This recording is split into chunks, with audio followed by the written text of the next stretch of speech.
What's going on, guys? It's your boy John the Liquidator coming back with a big time story. So it looked like WNBA executives and pretty much the people that run in the league is not disclosing any information from that latest proposal. Now, we're about 24 hours away from having somewhat of clarity about what is about to happen with the 2026 season. Now, this is an article that has come out from Sports Business Journal detailing us the current state of where everything stands. Now, we know that a proposal came out, I believe, Saturday. The deadline loomed, an artificial gun to the head of every WNBA player. Just 24 hours to sign a new deal. But what deal? Executives had blacked out all details, keeping players and even their own agents completely in the dark. A collective bargaining agreement shrouded in secrecy, forced upon them with an iron fist. It wasn't negotiation, it was coercion. The very future of the league and the careers of its biggest stars like Caitlin Clark hung precariously in the balance, threatened by this unprecedented veil of silence and the WNBA Commissioner's relentless pressure to force a signature.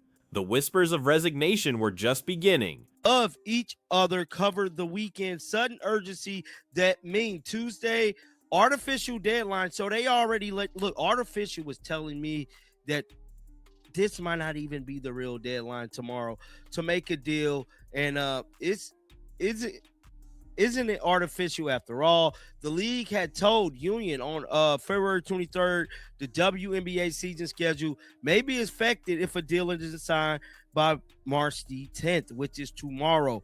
At first, the union balked at the threat because the league had earlier taken 6 weeks to respond to a pre-Christmas request for the bombshell dropped just hours ago. WNBA owners flat out refused to disclose any information from their latest proposal. This isn't just bad business, it's a strategic chokehold designed to corner players.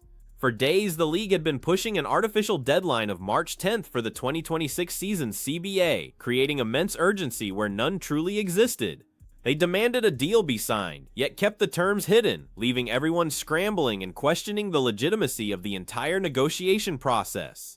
Had told Union on February 23rd the WNBA season schedule may be affected if a deal isn't signed by March the 10th, which is tomorrow. At first, the union balked at the threat because the league had earlier taken 6 weeks to respond to a pre-Christmas request for a 30% revenue share. But on Friday night, the union decimated a new proposal that the league answered swiftly. Saturday night details were undisclosed. Either way, 2 core issues are clear as the sides head into this week. Remember the pre-Christmas request for a 30% revenue share? The league took a whopping 6 weeks to even respond, but when the union countered with a new proposal last Friday night, the league shot back swiftly on Saturday. Still, no details were disclosed. This stark contrast in response times exposes a clear power imbalance, demonstrating the WNBA's willingness to drag its feet when it suits them, then demand immediate compliance from the players under arbitrary deadlines, all while concealing crucial information. Either way, 2 core issues are clear as the sides head into this week. The union won't budge on a pre-serving league-funded housing for players, and the league similarly won't give the players more than 15% of shared revenue of the pie.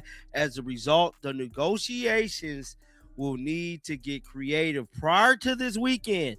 The proposal the union has requested for housing for all players in the first few years of the agreement, and then in the later years, not for players who are earning roughly 75% of max salary.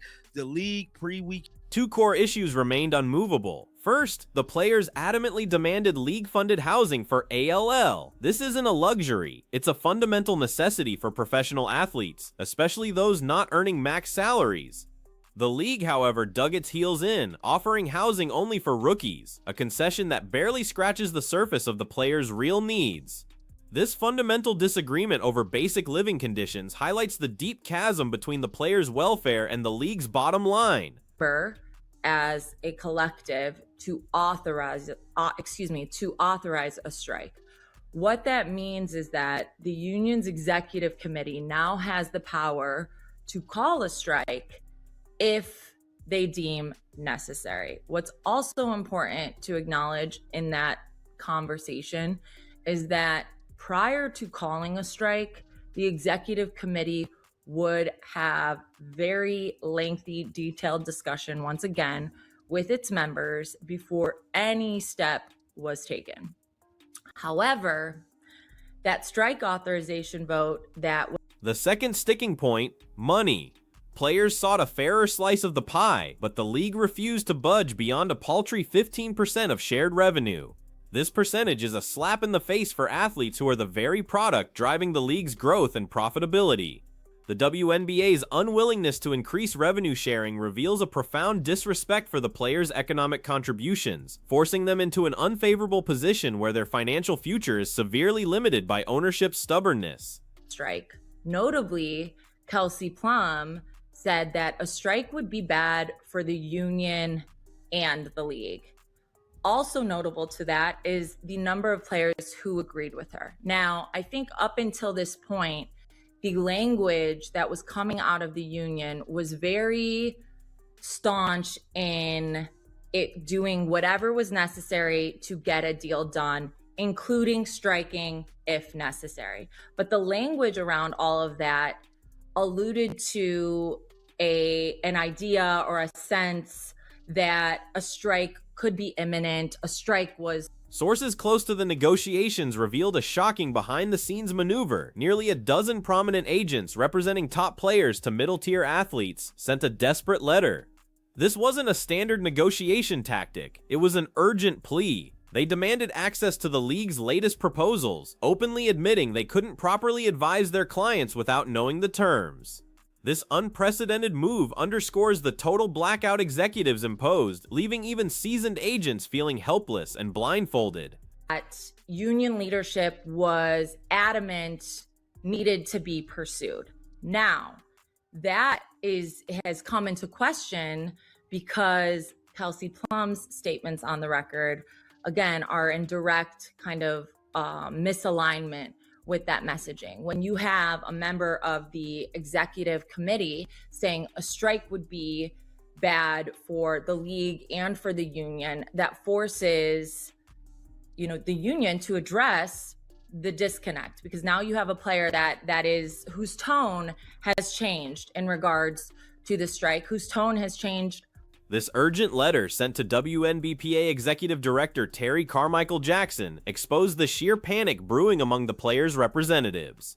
These are the most experienced agents in women's basketball, with deep legal and negotiation insight. Their collective demand for transparency was a direct indictment of the WNBA's secretive tactics. It showed that the players' own advocates were being deliberately sidelined, preventing them from fulfilling their basic duty to protect their clients' interests in a fair and informed manner. A letter was leaked to ESPN that Breanna Stewart and Kelsey Plum had sent to Executive Director Terry Carmichael Jackson. Their letter directly called out communication issues and handlings of negotiations up until this point.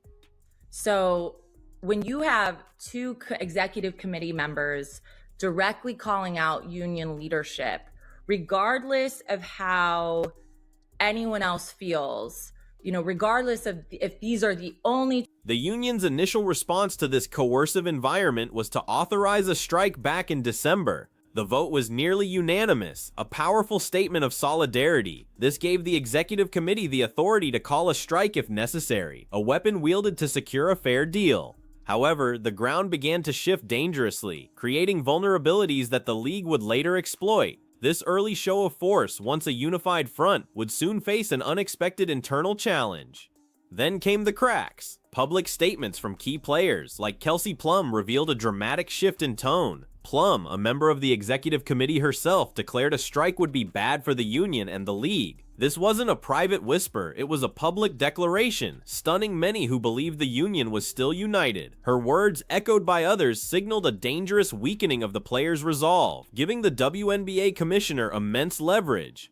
The timing of these public statements was no accident. They emerged during player availability at the unrivaled semifinals precisely when media attention was at its peak. This amplified the message of disunity, creating a narrative that the players were not as aligned on a strike as previously thought. It served to undermine the union's negotiating power, making their threat of a walkout seem less credible and pushing them closer to being forced into a deal. Sources indicated that union leadership had initially been adamant about pursuing a strike if necessary. This strong stance was meant to force the league's hand, but Kelsey Plum's direct contradiction from within the executive committee created an undeniable disconnect. This internal discord was a massive blow, forcing the union to scramble and address a public relations nightmare, all while the artificial deadline ticked relentlessly closer, increasing the pressure to sign. The internal rift deepened when a scathing letter from executive committee members Breanna Stewart and Kelsey Plum was leaked to ESPN. This wasn't just a difference of opinion, it was a direct call-out of WNBPA Executive Director Terry Carmichael Jackson.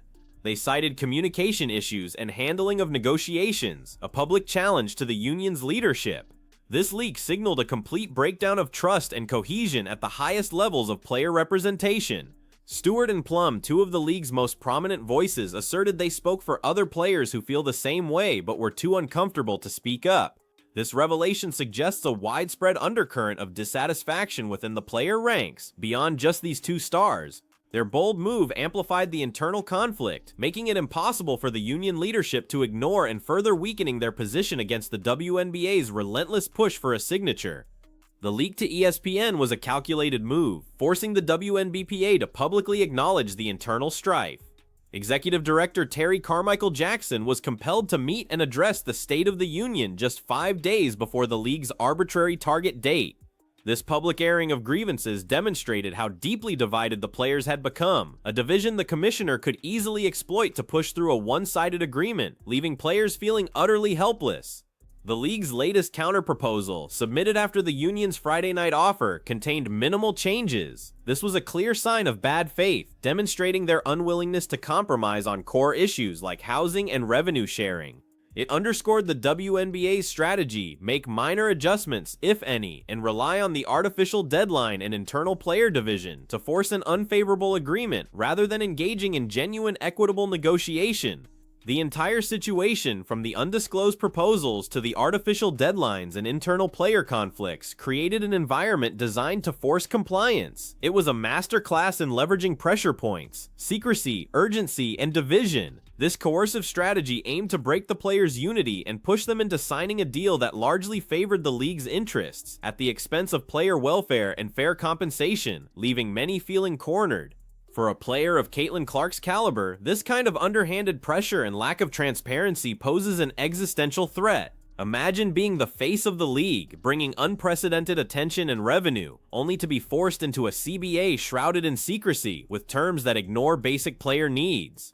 The potential for a star like Clark to feel utterly disenfranchised by such a process, to feel her voice ignored, is not just plausible, it's a terrifying reality. The threat of a strike, once a powerful collective statement, dissolved under the weight of public disagreement and internal letters. The players, once nearly unanimous in their willingness to walk out, were now fragmented, their leverage severely diminished. This erosion of their united front was a critical victory for the WNBA Commissioner, effectively disarming the players' strongest weapon and paving the way for a deal to be pushed through, regardless of player satisfaction. The WNBA's tactics, from demanding a swift response to proposals while delaying their own, to keeping crucial details hidden, created a system where players were cornered. This wasn't about negotiation, it was about dominion.